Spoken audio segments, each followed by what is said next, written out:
ශ්‍රී ලංකා නිදහස් පක්ෂයේ ඉදිරිපෙළ දේශපාලඥයෙකු සහ හිටපු අමාත්‍යවරයෙකු වන දුමින්ද දිසානායක තිමිරගස්සාය ප්‍රදේශයේදී අත්අඩංගුවට ගෙන ඇත. වැල්ලවත්ත හැවලොක් සිරි මහල් සංකීර්ණයේ පදිංචි කාන්තාවක් සන්තකයේ හමෝ රන්නාලේ පිට T56 වර්ගයේ ගෙනියවියක් සම්බන්ධයෙන් මෙම අත්අඩංගුවට ගැනීම සිදු කර ඇත. පොලිස් මූලික විමර්ශන මගින් අනාවරණය වී ඇත්තේ අදාළ ගෙනියවිය හිටපු අමාත්‍යවරයාට අයත් වන බවයි. හැවලොක් සිටි නිවාස සංකීර්ණයේ පදිංචි 68 හැවිරිදි කාන්තාවගේ ගමන් මල්ලක් තුළින් සොයාගත් මෙම රන්නාලේ පිට T56 ගෙනියවිය දුමින්ද දිසානායකගේ බව පොලිස් විමර්ශන වලින් හෙළි වී ඇත. හිටපු අමාත්‍යවරයා මීට මාස 6කට පෙර සිය අරක් කැමියා මගින් මෙම ගෙනියවිය හැවලොක් සිටි කාන්තාවකගේ නිවසට යවා ඒ සඟවා තබන ලෙස උපදෙස් දී ඇති බව පොලිස් විමර්ශන වලින් හෙළි වී ඇත. හිටපු ඇමතිවරයාගේ අරක් කැමියා අත්අඩංගුවට ගැනීමට විශේෂ පොලිස් කණ්ඩායමක් පෙරේදා අවිස්සාවේල්ල ප්‍රදේශයට ගොස් ඇත.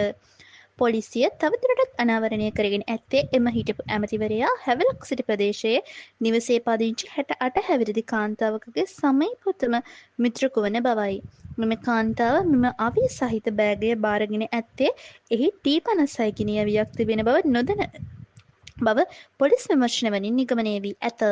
මෙම බෑගය මාස 6ක් තිස්සේ එම කාන්තාවගේ නිවසේ තිබී ඇත. පෙරේදා එම කාන්තාවකගේ පුත්‍රයෙකු විනෝද චාරිකාවක් යාම සඳහා මෙම බෑගය ගෙන ඇත.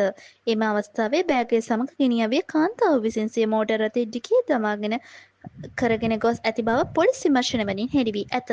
මෙම අහඹ සිදුවීම නිසා මෙම බරපතල සිද්ධිය ප්‍රසිද්ධියට පැමිණීමට හේතු වී ඇත. මෙම අවිය හැවලොක් සිටි නිවාස සංකීර්ණයේ ආරක්ෂක නිලධාරීන් දැක ඇත්තේ ඒ අතරතුරදී වන අතර පසුව ඔවුන් ඒ බව වැල්ලවත්ත පොලිසිය වෙත දැනුම් දී ඇත. අනතුරුව පොලිස් නිලධාරීන් පැමිණ අවිය පරීක්ෂා කිරීමේදී එය සෙල්ලම් අවියක් නොවන බවත් නවීන පන්නේ T56 ගෙනියවියක් බවත් හෙළි වී ඇත.